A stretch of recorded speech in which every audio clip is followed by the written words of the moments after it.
ऊस उत्पादक शेतकरी व सभासदांचा येणारा दिवाळी दसरा सण गोड करणार असून इतर कारखान्यांप्रमाणे संजीवनी देखील भावाच्या बाबतीत मागे राहणार नसल्याचे प्रतिपादन कारखान्याचे चेअरमन युवा नेते विवेक कोल्हे यांनी सहकार महर्षी शंकररावजी कोल्हे साहेब सहकारी साखर कारखान्याच्या 62व्या वार्षिक सर्वसाधारण सभेत केले।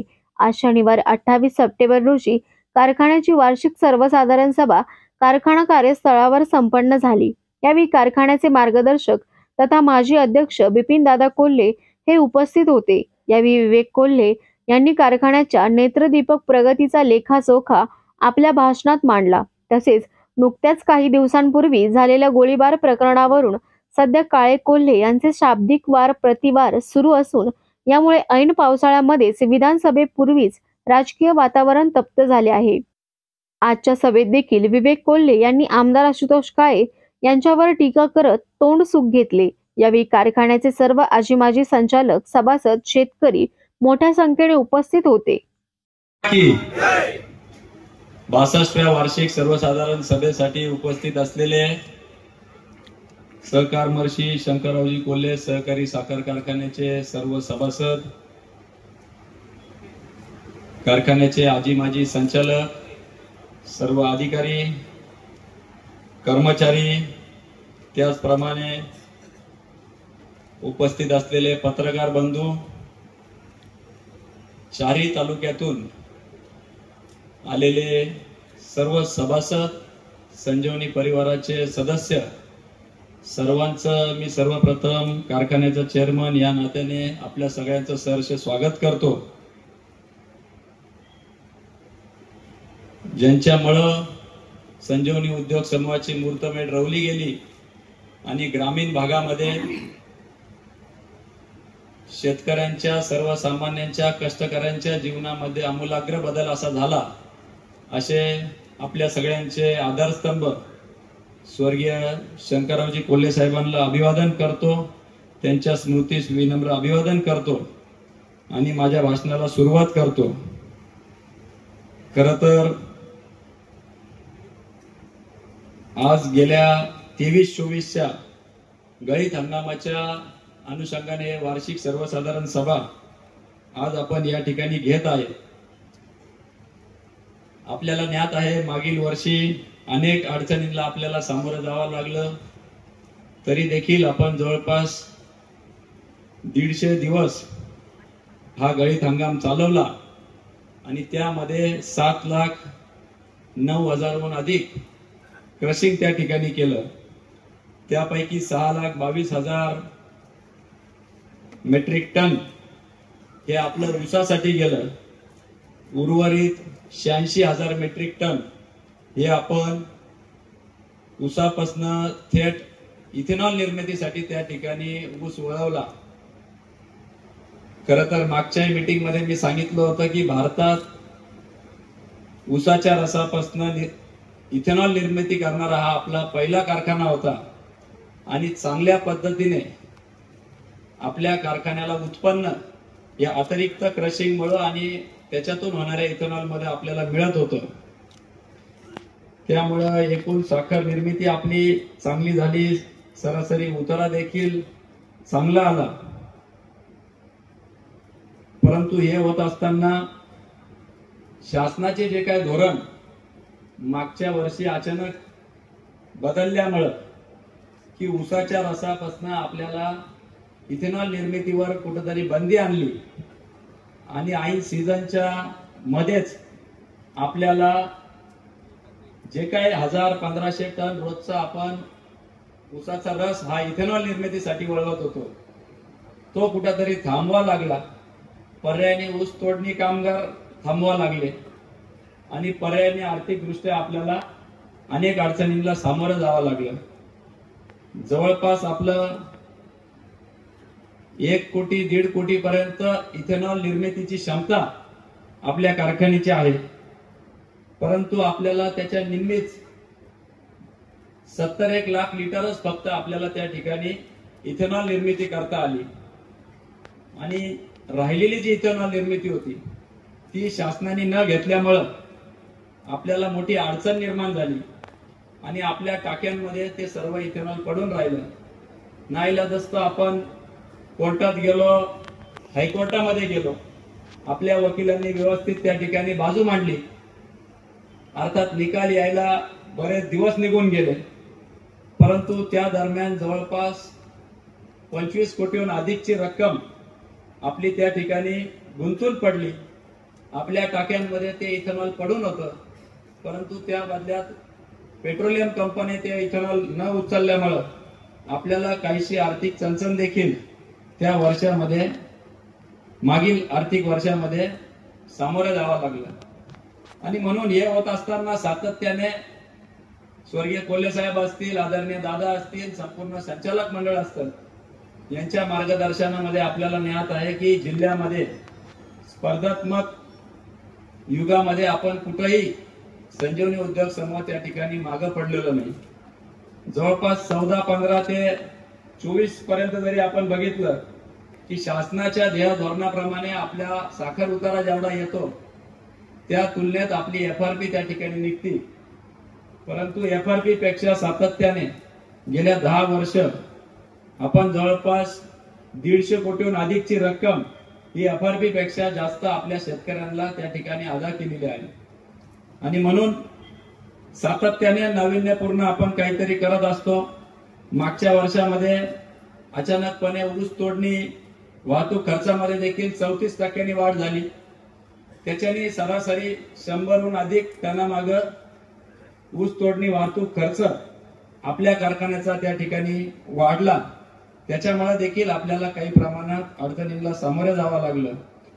केंद्र शासनाने केवळ 10 लाख टन साखर निर्यातीचा निर्णय घेतल्यामुळे अपेक्षाप्रमाणे त्या ठिकाणी साखरेचे भाव देखील वाढले नाही. त्याच्यामुळे देखील साखरेच्या विक्रीतून येणाऱ्या उत्पन्नामध्ये काहीशी घट आपल्याला त्या ठिकाणी अपेक्षाप्रमाणे कमी आली.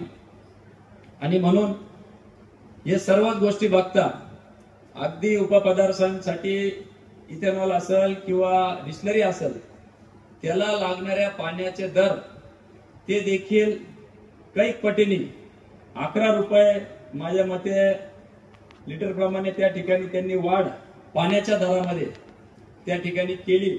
त्याच्यामुळे देखील आपल्या उत्पादन खर्चात मोठ्या प्रमाणात वाढ झाली. अर्थात आपल्या सगळ्यांच्या आशीर्वादाने साखर संघावर असल्या कारणास्तव आम्ही सर्वच महाराष्ट्रातील साखर कारखानदारांचं डेप्युटेशन घेऊन त्या ठिकाणी मंत्री महोदयांना भेटून ती कमी करून आणली. परंतु त्याची फक्त इथेनॉल परती त्यांनी कमी केलेली आहे. 3 दिवसापूर्वी मंत्रालय येथे मंत्री समितीची बैठक झाली, त्याला मला निमंत्रण होतं. त्या बैठकीत देखील आम्ही हा विषय घेतला आणि राज्याचे उपमुख्यमंत्री अजितदादा असतील किंवा त्या ठिकाणी असलेले सहकार मंत्री त्यांनी त्याला मान्यता दिली की इतर RS असेल, ENA असेल, याच्यावर देखील जे काय पाणी आपल्याला लागतं त्याचा दर त्या ठिकाणी कमी करण्यात येईल असं आश्वासित केलेलं आहे. त्याचप्रमाणे या जरी काही अडचणीच्या बाबी आपण सामोरे गेलो तरी चांगल्या पद्धतीने आपले जे काही शास्त्रज्ञ आपल्या कारखान्यामध्ये काम करत आहे, आपल्याला फार्मास्युटिकलच्या ज्या 2 लॅब आपण त्या ठिकाणी कार्यरत केलेल्या आहे, त्यामध्ये चांगलं यश आपल्याला गेल्या वर्षामध्ये संपादित झालेलं आहे. आपल्याला ज्ञात आहे भारतामध्ये जगातील सर्वाधिक जास्त डायबिटीसचे पेशंट झालेले आहे. डायबिटीस कॅपिटल आपल्या भारताला संबोधितलं जातं. आणि म्हणून काळाचा वेग ओळखून आदरणीय दादांनी त्या ठिकाणी निर्णय घेतला की आपल्याला शुगर फ्री त्या ठिकाणी साखरेचं प्रमाण विक्री मोठ्या प्रमाणात जागतिक बाजारपेठेमध्ये वाढती आहे. त्या अनुषंगाने आपल्या रिसर्च करणाऱ्या जे काही सायंटिस्ट होते त्यांना ते आव्हान दिलं आणि मला सांगायला अभिमान वाटतो की त्याच्यामध्ये आपल्या लॅब ट्रायल मध्ये आपण त्याच्यामध्ये सक्सेस झालेलो आहे आणि आपल्याच कारखान्यामध्ये शुगर फ्री साखर ही आपण निर्माण केलेली आहे. अर्थात हे झालं मागच्या वर्षीचं. पुढच्या वर्षी देखील आपल्याला माहिती आहे की पर्जन्यमान कमी झालेलं आहे. त्याच्यामुळे ऊसाची कमतरता मोठ्या प्रमाणात या वर्षी देखील भासणार आहे. पळवापळवी देखील होणार आहे. त्याच्यामुळे ऊस मिळव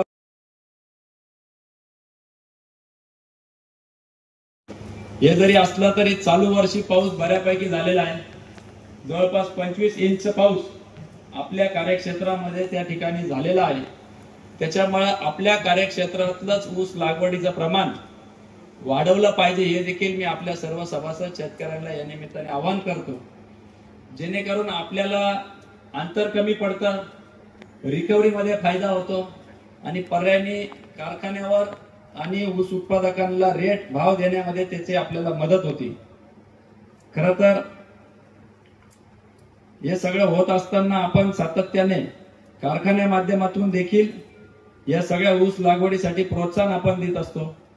मागील वर्षी देखील आपण शिव 8632 असतील किंवा इतर हाय रिकव्हरी व्हरायटीज आपण कोयंबतूर इथून त्या ठिकाणी आणल्या आणि थेट शेतकऱ्यांपर्यंत दिल्या, जेणेकरून आपल्याच परिसरामध्ये त्याचं बियाणं उपलब्ध होईल आणि हळूहळू त्याचे परिणाम देखील दिसायला लागलेले आहेत. चांगल्या प्रतीचं रिकव्हरी आपल्याला मिळायला लागलेली आहे. त्याचप्रमाणे आपल्याला महिंद्रा अँड महिंद्रा ॲपचा आपण वापर करून सॅटेलाइटच्या माध्यमातून आपल्याला आता कुठल्या प्लॉटमध्ये किती रिकव्हरी आहे, त्याच्यावर कुठला रोग येतोय का काय, याची सर्व माहिती आपल्या केन डिपार्टमेंटला आधीच करायला लागलेली आहे.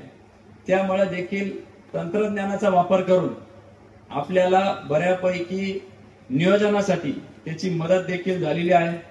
आपली संलग्न संस्था टीडीबी असेल, टीडीबीच्या माध्यमातून ड्रोनची फवारणी आपण त्या ठिकाणी उपलब्ध करून दिलेली आहे. त्याचप्रमाणे आपण सर्व शेतकरी आहात, परंतु आपल्याला आपल्या आशीर्वादामुळे त्या ठिकाणी आताच आपण सगळ्यांनी माझा सत्कार केला की इफको सारख्या संस्थेवर माझी निवड झाली. खरं तर 4 राज्यामधून ती निवडणूक होती. आंध्र प्रदेश असेल, तेलंगणा असेल, महाराष्ट्र असेल, गोवा असेल, अनेक आमदार, खासदार, मंत्री त्यामध्ये त्या ठिकाणी मतदार होते. मागील 5 वर्षे पूर्वी माझी ती पहिली निवडणूक होती. त्यावेळेस मी अवघ्या 2 मतांनी तेलंगणाच्या सभापतींच्या विरोधात मी पराभूत झालो होतो. परंतु यावेळेस आपल्या सगळ्यांच्या आशीर्वादामुळे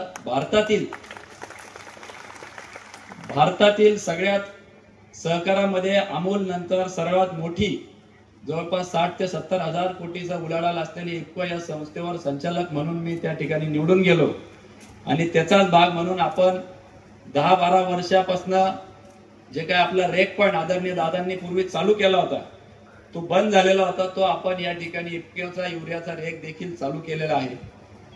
परंतु हे होत असताना इफकोच्या माध्यमातून नॅनो युरिया आणि नॅनो डीएपी देखील आणि सागरिका याचा देखील इफकोच्या शास्त्रज्ञांनी चांगला शोध लावलेला आहे. काल परवाच इफकोच्या मीटिंगला मी दिल्लीला जाऊन आलो. संबंध जगभरामध्ये त्या नॅनो युरियाची मागणी त्या ठिकाणी आहे, परंतु दुर्दैवाने आपल्या इथं तेवढीशी त्याला मागणी शेतकरी वर्गातून दिसत नाहीये. आज अमेरिका असेल, आफ्रिका असेल, नेपाळ असेल, सर्वच देशांनी, युके असेल, ब्राझील असेल, मोठ्या प्रमाणात त्या नॅनो युरियाची मागणी केलेली आहे आणि त्याचे जर निकाल त्यांच्या लॅबोरेटरीमधून आम्हाला जे आले, जवळपास नॅनो युरिया आणि डीएपीची जर आपण व्यवस्थितरित्या योग्य त्या वेळी ऊसावर जर फवारणी केली तर 13.5% वाढ ही आपल्या उत्पन्नामध्ये त्या ठिकाणी आढळून आली. सागरिका असेल, डीएपी असेल, या सगळ्यांचा वापर व्यवस्थितरित्या जर आपण देखील केला, कुठलंही प्रदूषण त्या ठिकाणी त्याच्यामुळे टाळलं जातं. मोठ्या प्रमाणात आपण इम्पोर्ट होतं, सबसिडी युरियावर देशातून दिली जाते. अशाच पद्धतीने भारत हा एकमेव देश आहे जगभरामध्ये की ज्या ठिकाणी खतांचा, फर्टिलायझरचा वापर वर्षानुवर्ष वाढत चाललेला आहे आणि त्याच्यामुळे कुठंतरी गांभीर्याने या गोष्टीकडे बघण्याची वेळ आलेली आहे. आपण ज्याला ऑर्गेनिक कार्बन म्हणतो किंवा सेंद्रिय कर्ब म्हणतो ते किमान 1 पर्यंत पाहिजे, परंतु आपल्या सगळ्याच जमिनींमध्ये जर पाहिलं तर 0.3च्या खाली ते आलेलं आहे आणि स्वाभाविक त्याचा परिणाम आपल्या उत्पादनावर होत आहे. 25-30 टनाच्या वरती ऍव्हरेज उत्पादन आपलं कुठल्याही शेतकऱ्याचं ऍव्हरेज उत्पादन नाहीये आणि म्हणून अशा परिस्थितीमध्ये चांगल्या पद्धतीने जे काही शेतकरी आपण या ठिकाणी पुरस्कार दिला त्यांनी त्याच्यावर मात करून चांगल्या पद्धतीचं उत्पादन घेतलं, त्यांच्यासाठी देखील आपण एकदा टाळ्यामधून पुनश्च एकदा त्यांचा आभार मानला पाहिजे, त्यांचा आदर्श घेतला पाहिजे. खरं तर हे सगळं होत असताना अनेक अडचणींना आपण सामोरे गेलो मी म्हटल्याप्रमाणे, परंतु भविष्यात देखील आपल्याला ऊस तोडणी वाहतुकीचा दिवसेंदिवस कमतरता भासत चाललेली आहे. लेबरचा मोठ्या प्रमाणात आपल्याला तुटवडा भासत चाललेला आहे. आणि म्हणून आपण मागे देखील आव्हान केलं होतं. आदरणीय दादांनी त्या ठिकाणी 10% कारखान्याच्या माध्यमातून आम्ही ऍडव्हान्स देऊ किंवा त्या ठिकाणी आपल्याला आर्थिक सहाय्यता करू, परंतु फार कमी सभासदांनी त्याचा लाभ घेतला. अपवादात्मक कारणामुळे आपण गंगापूरच्या एका शेतकऱ्याला हार्वेस्टर घेण्याकरता त्या पद्धतीने मदत केली. आज त्यांनी दुसरं हार्वेस्टर घेतलेलं आहे आणि चांगल्या पद्धतीने आपल्या कारखान्यामध्ये त्यांचे दोन्ही मशीन आता लागू केलेले आहे. परंतु कालच आदरणीय दादांनी नव्याने पुन्हा एकदा जे काय शासनाच्या वतीने सबसिडी आहे त्या हार्वेस्टर घेण्यामध्ये जे काय आपल्याला इंटरेस्ट किंवा व्याज त्याच्यावर लागणार आहे त्यापैकी 50% व्याज हे कारखाना त्या ठिकाणी भरणार आहे, हे देखील या निमित्ताने मी आपल्याला सांगू इच्छितो. म्हणून आपण जास्तीत जास्त नवउद्योजकांनी, शेतकऱ्यांनी, सभासदांनी विशेषतः याचा आपण कुठेतरी फायदा करून घ्यावा हीच या निमित्ताने मी आपल्याला विनंती करतो. अनेक आव्हानांवर आपण मात करत करत आजपर्यंत आलेलो आहोत, परंतु सांगायला अभिमान वाटतो की गेल्या 4-5 वर्षापासून जसं मी या ठिकाणी कारखान्यामध्ये आहे तसं आपल्याला ऑडिट वर्ग त्या ठिकाणी आपल्याला मिळालेला आहे. ही देखील एक जम्याची बाजू आपल्या कारखान्याची आहे. आणि म्हणून आपण जर बघितलं तर सातत्याने नवीन प्रकल्प आपण हाती घेत असतो. आजही आपण नवीन प्रकल्पासाठी कर्ज उभारणी असेल, परवानगी असेल, त्याच्यासाठी संचालक मंडळाला त्याची मान्यता आपण दिलेली आहे. खरं तर सातत्याने आपण नवीन प्रकल्प हाती घेत असतो. ऍसिटिक ऍसिड प्लांट आपला जो चालू कोरोनामध्ये झाला त्याचं उत्पादन आलं परत बंद झाला, तर तांत्रिक दृष्ट्या आपण त्याची मॉडिफिकेशन करून जवळपास 1980 साली वसंतदादांच्या नेतृत्वाखाली त्याचं उद्घाटन आपण केलं होतं. त्याच्यामुळे तो आता परवडत नव्हता, पण काही प्रमाणात मॉडिफिकेशन करून त्या ठिकाणी फूड ग्रेड प्रतीचं बायो ऍसिटिक ऍसिड आणि बायो इथेनॉल ऍसिड निर्माण आपण करणार आहोत. त्याच्याने निश्चितपणाने येत्या कालखंडामध्ये आपल्याला फायदा त्याचा होणार आहे. त्याचप्रमाणे आपण या ठिकाणी 150 KLPDचे म्हणजे जवळपास 1.5 लाख लिटर रोजची क्षमता असलेली डिस्टिलरी आपली त्या ठिकाणी उभारणी केलेली आहे. दुर्दैवाने मगाशी म्हटल्याप्रमाणे मागच्या वेळेस शासनाच्या धोरणामुळे आपल्याला 70-80 लाख लिटर त्या ठिकाणी इथेनॉल निर्मिती करता आली नाही. मी आजच्या आपल्या माध्यमातून शासनाला देखील विनंती करेल की अशा पद्धतीचं धोरण आपण घेऊ नये. त्याचप्रमाणे MSP मध्ये देखील वाढ करावी, कारण की ज्यावेळेस आपण FRP वाढवलेली आहे त्याबद्दल शासनाचं मी अभिनंदनच करतो. परंतु FRP एकीकडे वाढवत असताना त्या ठिकाणी MSP देखील वाढवली पाहिजे. दोन्हीचं सूत्र जर घालून दिलं तर निश्चितपणाने कारखानदारी आणि शेतकऱ्यांना अडचणींना सामोरं जावं लागणार नाही. म्हणून आजच्या सभेच्या माध्यमातून केंद्र आणि राज्य सरकारला माझी विनंती राहील की आपण ठोस जे काय 25% इथेनॉल ब्लेंडिंग 20% होतं, आता नीती आयोगाने 25% त्या ठिकाणी परवानगी दिलेली आहे. त्याच्यानी पर्यायाने परकीय चलन आपल्या देशाचं वास्तव आहे. आता हा शेतकरी अन्नदाता नसून ऊर्जादाता झालेला आहे. त्याच हेतूने, त्याच भावनेने शासनाने घेतलेले निर्णय वारंवार बदलू नये, जेणेकरून आपल्यासारख्या संस्थेवर त्याचा विपरीत परिणाम होतो. आणि म्हणून आपण जी काही 150 KLPDची डिस्टिलरी चालू केलेली आहे त्याच्यातून निघालेल्या स्पेंट वॉश हे आपण कंपोस्टिंग करायचो, शेतकऱ्यांना द्यायचो. परंतु दादांच्या नेतृत्वाखाली संचालक मंडळाने आम्ही निर्णय घेतला की त्याच्यातून आपलं CNG किंवा CBG आपण ज्याला म्हणतो, आपल्या गाड्या आता CNG वर होत चाललेल्या आहेत, त्याची आपण 12 टन क्षमतेचं या पुढच्या महिन्या अखेरपर्यंत आपला प्लांट कार्यान्वित होणार आहे. आणि जेणेकरून अतिरिक्त उत्पन्न आपल्या कारखान्याला त्याच्यातून मिळणार आहे. भविष्यामध्ये त्याच्यापासून चालणाऱ्या गाड्या, ट्रॅक्टर, आपले जे ऊस तोडणी वाहतुकीचे ट्रॅक्टर आहेत ते देखील त्याच्यावर आपल्याला कन्वर्ट करायचं आहे, जेणेकरून आपल्याला ट्रान्सपोर्ट खर्च आपला कमी होईल आणि आपल्याला शेतकऱ्यांना 2 पैसे जास्त देता येतील. त्याचबरोबर त्या CNGचे पेट्रोल पंपची देखील डीलरशिप आपल्याला देता येणार आहे. आपल्या पेट्रोल पंप असेल किंवा परिसरातील उद्योजकांना देखील ती एक संधी आपण उपलब्ध करून देऊ शकतो आहे. त्याच्यानंतरचं जे उर्वरित स्पेंट वॉश आहे त्याच्यापासून एमई स्प्रे ड्रायर आपण त्या ठिकाणी लावलेला आहे. आपल्याला ज्ञात आहे पोटॅश आपलं या ठिकाणी आपण उत्पादन करत असतो. पोटॅश हे 100% भारतामध्ये परदेशातून आयात आपण त्या ठिकाणी करतो आणि म्हणून या 150 केएलपीडीच्या डिस्टिलरी मधून जे काही स्पेंट वॉश निघाल त्याच्यातून बायोगॅस काढल्यानंतर आपण ते पोटॅश त्या ठिकाणी एमई ड्रायरच्या माध्यमातून करणार आहोत आणि 100% ऑर्गॅनिक पोटॅश आपल्या शेतकऱ्यांसाठी कार्यक्षेत्रावर आपण उपलब्ध करून देता येईल. किंबहुना इफको असेल क्रुप्को असेल अशा संस्थेला ते पोटॅश विकून आपल्या उत्पादनात आपल्याला वाढ त्या ठिकाणी करता येईल. त्याचप्रमाणे सीबीजी बरोबर इतर देखील आपले उपपदार्थ आहे. सीबीजी नंतर आपली जी डिस्टिलरी आहे ती कारखाना बंद झाल्यावर 101 दिवस त्या ठिकाणी चालवता येत नव्हती आणि म्हणून आपण एवढी केलेली गुंतवणूक 100 दिवसासाठी आपण तशीच ठेवण्यामध्ये काही अर्थ नसल्यामुळे आम्ही सगळ्यांनी विचार केला आणि त्यामध्ये आपल्या मक्यापासून त्या ठिकाणी अल्कोहोल किंवा आरएस त्या ठिकाणी आपल्याला तयार करता येऊ शकतो आणि म्हणून साधारणपणे 1 टन मक्यापासून जवळपास 370 लिटर अल्कोहोल किंवा आरएस जे काय आपलं उपपदार्थ किंवा प्रकल्प देशी दारूसाठी असेल किंवा इतर उपपदार्थांसाठी लागतं त्याच्याकरता किंवा इथेनॉल साठी देखील तेच लागतं आपल्याला बनवता येऊ शकतं. भविष्यामध्ये महेंद्र शेट्टी तर आहे मोठ्या प्रमाणात मक्याची खरेदी विक्री करत असतात. त्याच्यामुळे आपल्याला आपल्याच सभासद शेतकऱ्यांकडून जवळपास 30,000 ते 40,000 टन त्या ठिकाणी मका आपल्याला लागणार आहे. त्याचा देखील वापर आपण आपल्या या डिस्टिलरीमध्ये करू शकणार आहे. त्याचप्रमाणे नेपियर ग्रास किंवा गिन्नी गवत आपण ज्याला म्हणतो त्याच्यापासून देखील सीबीजी किंवा सीएनजी आपल्याला तयार करता येतं. त्याचा देखील आपला अभ्यास पूर्ण झालेला आहे. जवळपास 15,000 ते 20,000 टन आपल्याला ते गिन्नी गवत लागणार आहे.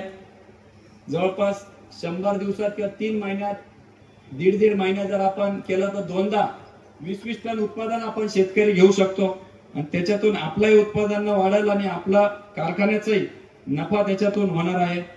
असे अनेक खरं तर नाविन्यपूर्ण प्रकल्प आपण हाती घेतलेले आहे.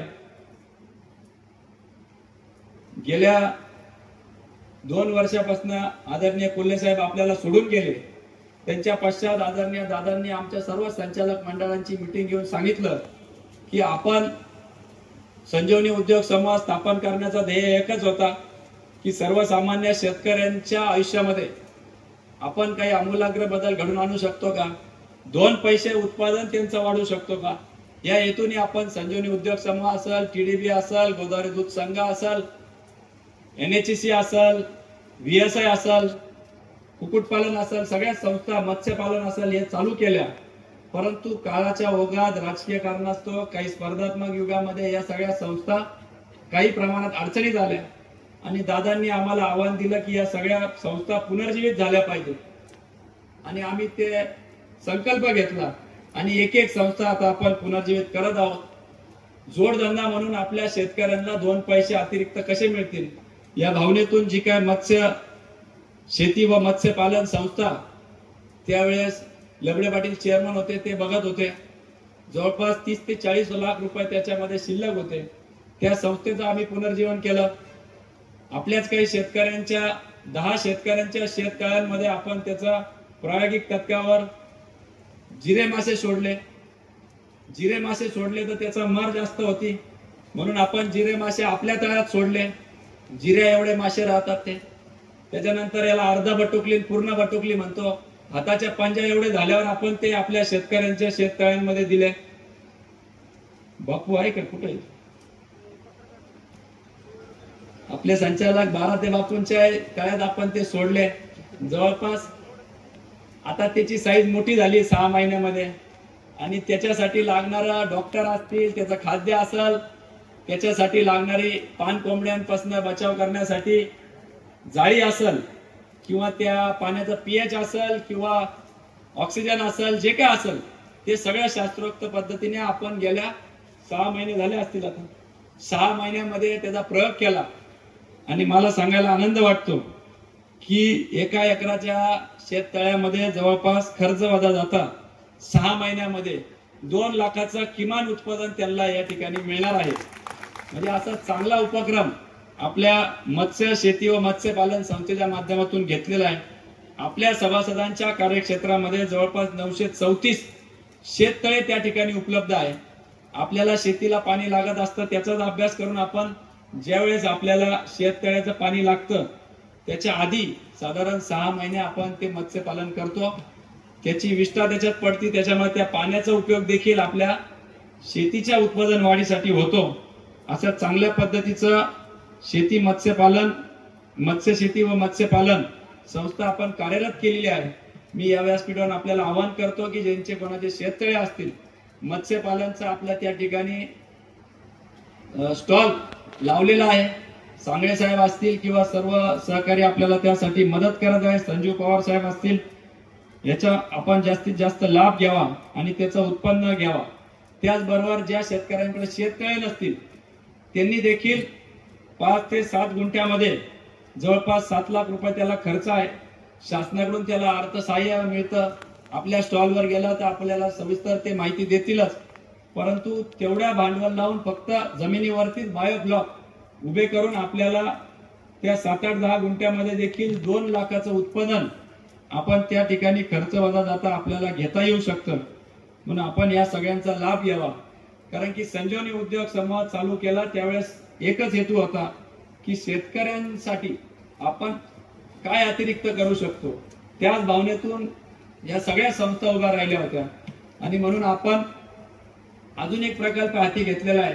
त्याच्यामध्ये मागा शेतकी विभाग आपल्याकडे येऊन गेला, परंतु फक्त 100 एकरच्या शेतकऱ्यांनी त्याच्यामध्ये सहभाग नोंदवला.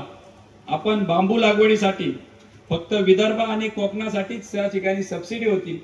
शासनाच्या मागे लागून आपण सातत्याने ती सबसिडी आपल्या भागातील शेतकऱ्यांना मिळावी याच्याकरता पाठपुरावा केला आणि आपल्याला सांगायला आनंद वाटतो की आता संबंध महाराष्ट्रामध्ये त्या बांबू लागवडीसाठी आता सबसिडी त्या ठिकाणी जाहीर झालेली आहे. परंतु तुटपुंज असा प्रतिसाद आपल्या शेतकऱ्यांकडून मिळतो आहे. एकरी आपल्याला हेक्टरी जवळपास 7 लाख रुपये त्या ठिकाणी सबसिडी आहे, ज्यामध्ये 3 वर्ष आपण आंतरपीक घेऊ शकतो. आपल्याला कुठलाही आपला नावा पैसा खर्च होणार नाहीये. रोप देखील आपण त्या ठिकाणी उपलब्ध करून देणार आहोत आणि 3 वर्षानंतर दर वर्षाला पुढचे 50 वर्ष ते बांबू आपण जरी कापले तरी आपल्याला त्याचं एकरी 40 टनाच्या वर त्या ठिकाणी ऍव्हरेज उत्पादन येतं आणि त्याचा सरासरी 2000 रुपये प्रमाणे कारखाना ते बांबूचे आपलं जे काय आहे टन ते आपल्याकडून घेण्यास तयार आहे. परंतु आमच्या शेतकी खात्याचं म्हणणं आहे, दादा असं झालं तर आपला ऊस कुठं कमी होईल का काय अशी देखील त्यांनी भीती वर्तवली.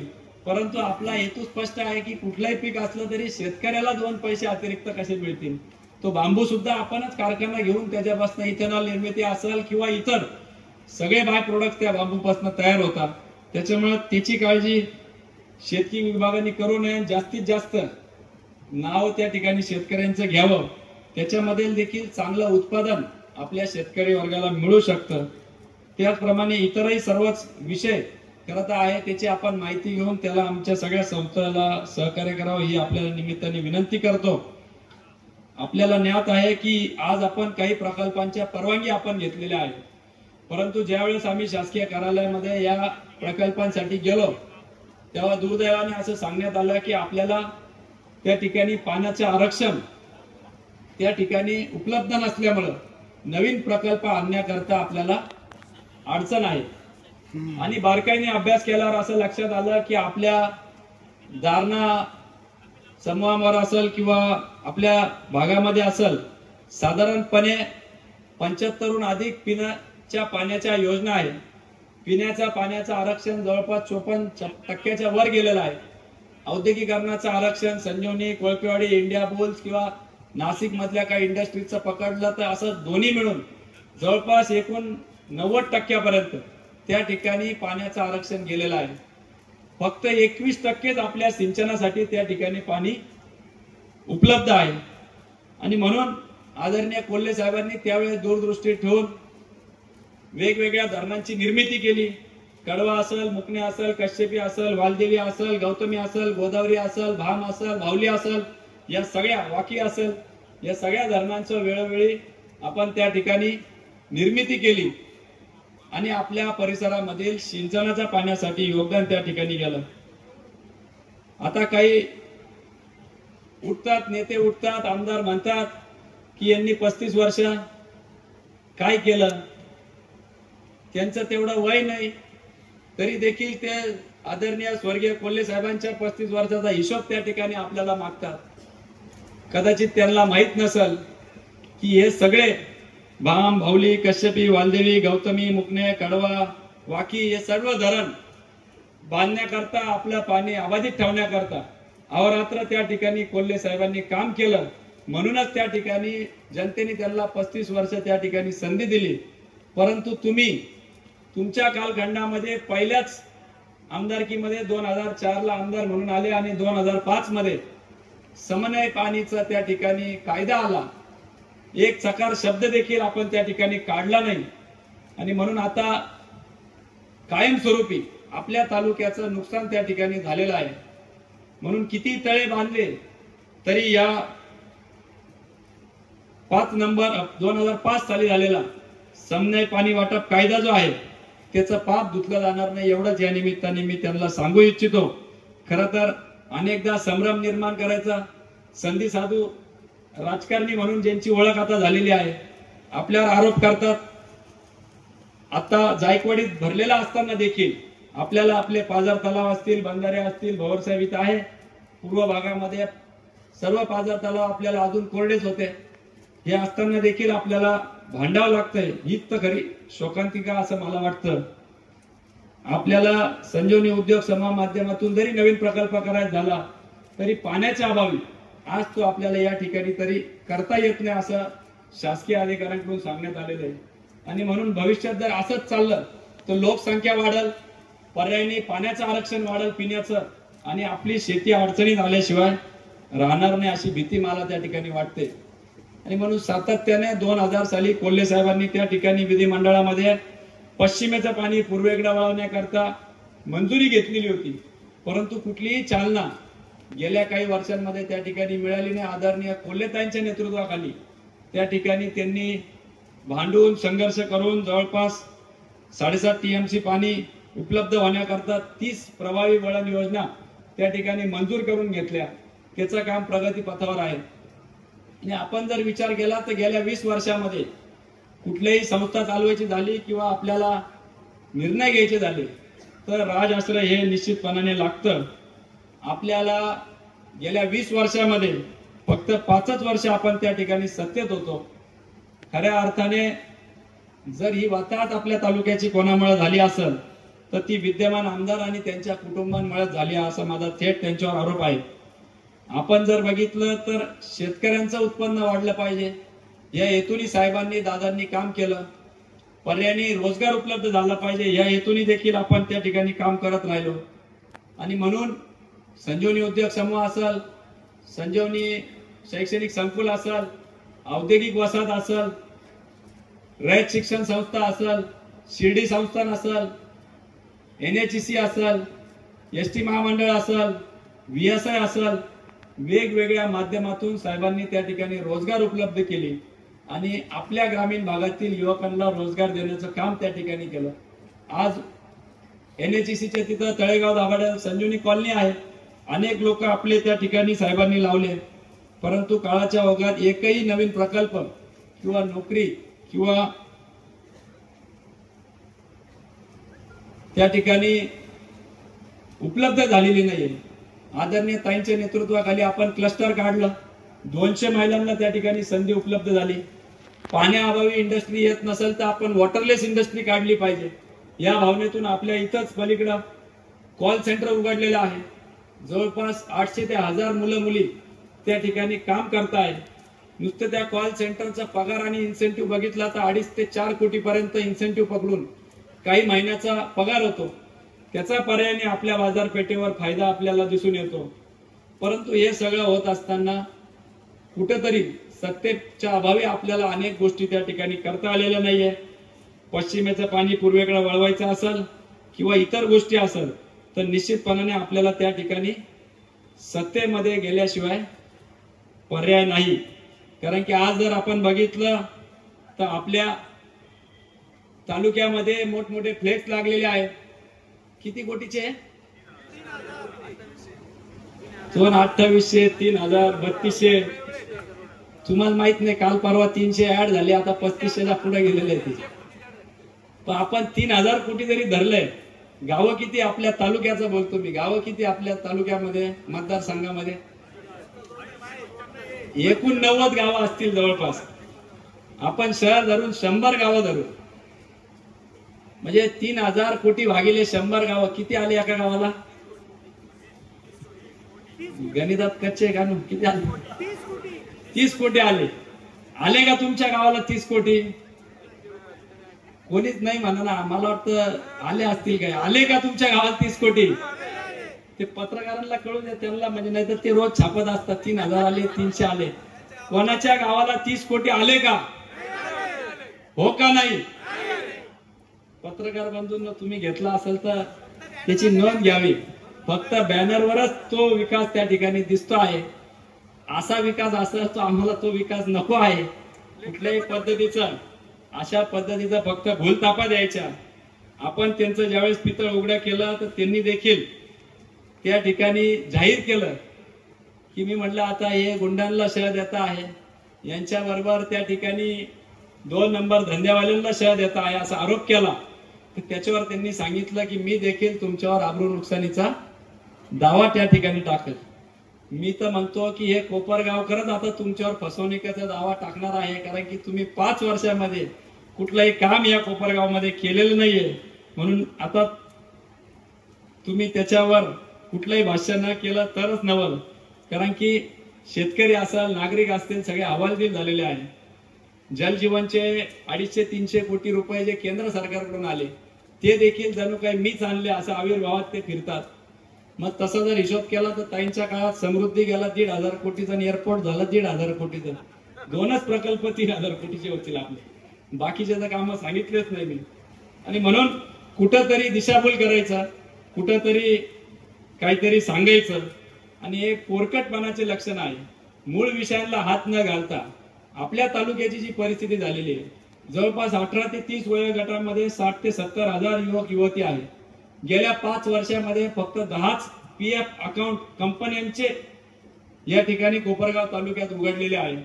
म्हणजे 200-300हून अधिक सुद्धा रोजगार उपलब्ध झालेले नाही. मी आपलं कॉल सेंटर आणि कॉलेजचं म्हणत नाही, कॉलेजच्या माध्यमातून गेल्या 5 वर्षात 6,500 युवकांना रोजगार त्या ठिकाणी मिळाले. मी इतर तालुक्याचं बोलतोय, आपल्या तालुक्यामध्ये फक्त 10च पीएफचे अकाउंट उघडले गेले. म्हणजे कुठल्याही पद्धतीचा रोजगार उपलब्ध केला नाही. त्या उलट आपण युवकांना घेऊन जी काय सह्यांची मोहीम चालवली, त्यामध्ये सोनेवाडी इथं या ठिकाणी आपली MIDC मंजूर झाली. त्याचं श्रेय घेण्याकरता आपल्या आधी फ्लेक्स लावून त्या ठिकाणी सत्कार करून स्वतःच फटाकडे वाजून मोकळे झाले. आणि म्हणून कुठेतरी आता आपल्याला जागरूक होण्याची गरज आहे. आता देखील मला आता कळलं, व्यासपीठावर असताना त्यांनी पत्रकार परिषद घेतली. पत्रकार परिषदेत काही आरोप केले, घेत आहे का अजून, पण त्यामध्ये काही आरोप केले की माझा देखील त्या ठिकाणी गुंडांशी त्या ठिकाणी संबंध आहे. 2 नंबर धंदेवाल्यांचा 2014चे का 13चे काहीतरी फोटो दाखवले. मी त्यांना एवढंच सांगू इच्छितो की कुठल्याही रॅलीचे फोटो असतील, काही असेल, कुठलाही आरोप प्रत्यारोप करायचा असेल, विकास कामं असतील, इतर कुठलेही कामं असतील, मी आज या व्यासपीठावरून त्यांना जाहीर आवाहन करतो की त्यांनी आंबेडकर चौकामध्ये यावं. दूध का दूध, पाणी का पाणी आपण त्या ठिकाणी केल्याशिवाय राहणार नाही. कारण की रोजगार कोणासाठी निर्माण झाला नाही झाला माहित नाही, परंतु 2 नंबर वाल्यांसाठी मोठ्या प्रमाणात त्या ठिकाणी रोजगार उपलब्धी त्यांनी केलेली आहे.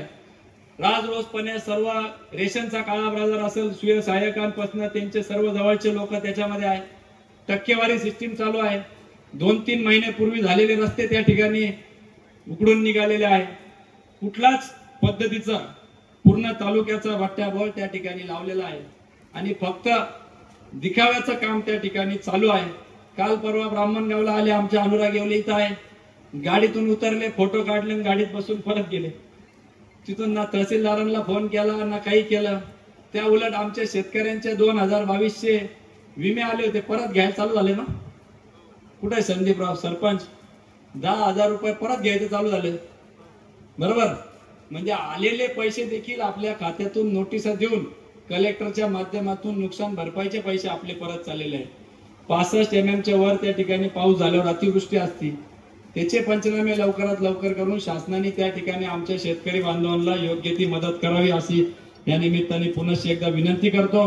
बोलण्यासारखं खूप काही आहे, परंतु आज ती वेळ नाही. आपल्याला ज्ञात आहे, आज प्रतिसादही मोठा दिसतो आहे. आवर्जून आपण सर्वजण त्या गोष्टीची वाट पाहत आहे, परंतु योग्य वेळी योग्य तो आपण निर्णय घेऊ, त्यामध्ये कुठलीही शंका आपण आणू नका.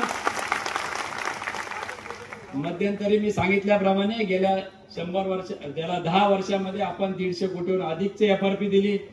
30-40 कोटीचं आपलं इथेनॉल त्या ठिकाणी टाक्यांमध्ये होतं, म्हणून आपण वेगवेगळ्या वित्तीय संस्थेच्या माध्यमातून त्या ठिकाणी कारखान्याला मदत त्या ठिकाणी मागत होतो, परंतु काही अपरिहार्य कारणांमुळे त्यावेळेस ती नाकारली गेली. त्याबद्दल देखील त्या ठिकाणी मुंबई मंत्रालय इथं गेल्यावर सकारात्मक प्रतिसाद, कारण की कुठल्याही कागदपत्राची त्रुटी आपल्या कारखान्याची नव्हे. संबंध जिल्ह्यामध्ये जे काय बोटावर मोजके कारखाने आहेत त्या कारखान्यांपैकी राज्यामध्ये आपला कारखाना येतो.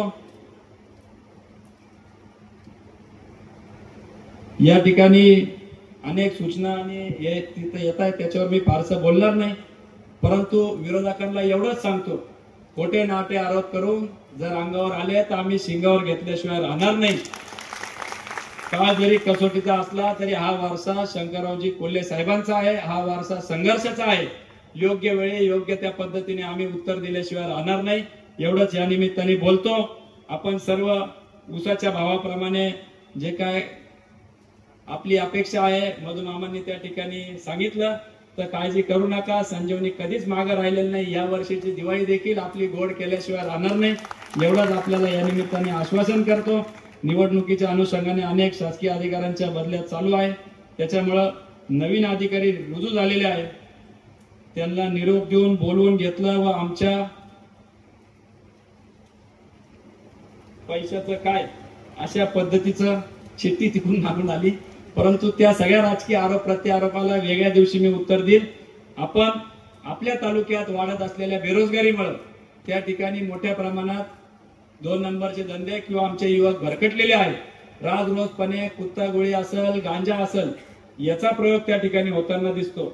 तो कुत्ता गोळी काय प्रयोग आहे हा माहीतच नव्हता मला. ती काय घ्यायला आले तर तो म्हणतो भाऊ दादा, आणि ती घेतली का तो शिव्या द्यायला चालू करतो. 48 तास त्याला काहीच सुचत नाही. 2 व्यापारी मला भेटले, माझ्या पोरावर तो धावून आला, त्याला अडवायला गेलो तर माझ्यावर दगड घेऊन आला म्हणजे अशी पद्धत. आपण जरी हसण्यावारी घेत असलो तर असे गंभीर कायद्या व सुव्यवस्थेची परिस्थिती आपल्या तालुक्यात झालेली आहे. राजरोजपणे मी देखील गाडीतून त्या दिवशी चक्कर घेतला तर त्या आपल्या कोपरगाव शहरामधील काहींनी आणलेले 2 कोटीचे बाजारवटे आहेत, त्याच्यावर हे सर्व धंदे त्या ठिकाणी चालू होते. आणि म्हणून त्याच्यावर आवाज उठवला तर यांच्या पोटात दुखायला लागलं, जणू काही यांचे हप्ते आमच्यामुळे बंद झाले का काय असं मला वाटायला लागलं. आणि म्हणून आपण आपल्या पद्धतीने आपण कार्यरत राहावं, म्हणून आपण संजीवनी उद्योग समूहाच्या माध्यमातून संजीवनी नोकरी महोत्सव त्या ठिकाणी आपण भरवतो आहे. कारण सातत्याने माझ्याकडे रोज नोकरीचे अर्ज येतात, 8-8, 10-10 अर्ज येतात. मी त्यांना सांगतो, बाबांनो आता जागा शिल्लक नाही, जिथं 1 शिपाई लावायचा तिथं आपण 4 लावलेले आहे. आपल्याला जिथं इतर कारखान्यांचा आपला जुना प्लांट असल्यामुळे आपल्याला कर्मचारी जास्त लागतात, म्हणून आपल्याला स्वाभाविक पगारही जास्त द्यावा लागतो. आता नवीन प्लांट आलेले आहे, त्यांना 7-8 कोटी खर्च येतो पगाराचा वार्षिक, आपल्याला त्या तुलनेमध्ये 30 ते 35 कोटी खर्च येतो. त्याच्यामुळे आपल्याला कुठेतरी याच्यावर देखील विचार केला पाहिजे. परंतु त्यांची विनंती असते, भैया काय का होईना लग्न वस्तूवर का होईना याला लावून ठेवा. मोठी समस्या झालेली आहे, लग्न वस्तूवर लावून लग्न झाल्यावर परत सगळे आमच्याकडे येतील म्हटलं. म्हणून आपण काही फसवे काम आपल्याला कधी जमले नाही आणि जमणारही नाही. स्पष्टपणे आपण आदरणीय कोल्हे साहेबांच्या आदेशाप्रमाणे हो असेल तर हो म्हणतो, नाही असेल तर नाही म्हणतो, प्रयत्नशील असेल तर प्रयत्नशील म्हणतो. परंतु हा आपला एक प्रामाणिक प्रयत्न आहे की रोजच अर्ज येतात, अर्जाचे ढीग लागले, एवढा फक्त लावून घ्या, काय करा, त्याचं लग्नच व्हायना, तीच झालं. परंतु तो एक सामाजिक प्रश्न निश्चितच झालेला आहे. म्हणजे ज्यावेळेस आपण सामुदायिक विवाह सोहळा घेत होतो सर्व धर्मीय, त्यावेळेस सामुदायिक विवाह सोहळ्यासाठी नाव नोंदणी कमी आणि लग्न जुळून देता का काय याच्यासाठी नाव नोंदणी जास्त आपल्याकडे होत होती. आणि या सगळ्यांचा जर अभ्यास केला तर निश्चितपणाने कुठंतरी ही आपल्याला धोक्याचा घंटा आहे. अशाच पद्धतीने वाटचाल चालली तर अधोगती कोपरगाव तालुक्याची झाल्याशिवाय राहणार नाही. त्याच्यामुळे आपण सतर्क राहून येत्या निवडणुकीमध्ये योग्य त्या पद्धतीने आपण निर्णय घ्याल याची मला अपेक्षा आहे. त्याचप्रमाणे आपला एक फुलना फुलाचा वाटा म्हणून संजीवनी नोकरी महोत्सव आपण त्या ठिकाणी संजीवनी युवा प्रतिष्ठानच्या माध्यमातून आयोजित करतोय. मी या व्यासपीठावरून आपल्या सगळ्यांना सभासद पाल्य असतील, सभासदांचे मुलं असतील, इतर कोणी असतील त्यांना आवाहन करतो की आपण 5 ऑक्टोबरला त्या ठिकाणी जनार्दन स्वामी आश्रम या ठिकाणी जवळपास नगर, संभाजीनगर, नाशिक, पुणे, महाराष्ट्रामधून 100हून अधिक कंपन्यांना आपण त्या ठिकाणी संपर्क केला. त्यांना सांगितलं की तुमच्याकडे कुठं कुठं वेकन्सी आहे, त्याप्रमाणे जवळपास 8 ते 10 हजार रोजगार त्या ठिकाणी उपलब्ध आहे. त्या 100हून अधिक कंपन्यांचे प्रतिनिधी 5 तारखेला दिवसभर जनार्दन स्वामी आश्रमामध्ये उपलब्ध राहणार आहे. बँकिंग असेल, फायनान्स असेल, IT असेल, नॉन IT असेल, ऑटोमोबाईल असेल, असे सर्व क्षेत्रातील कंपन्या त्या ठिकाणी येणार आहेत.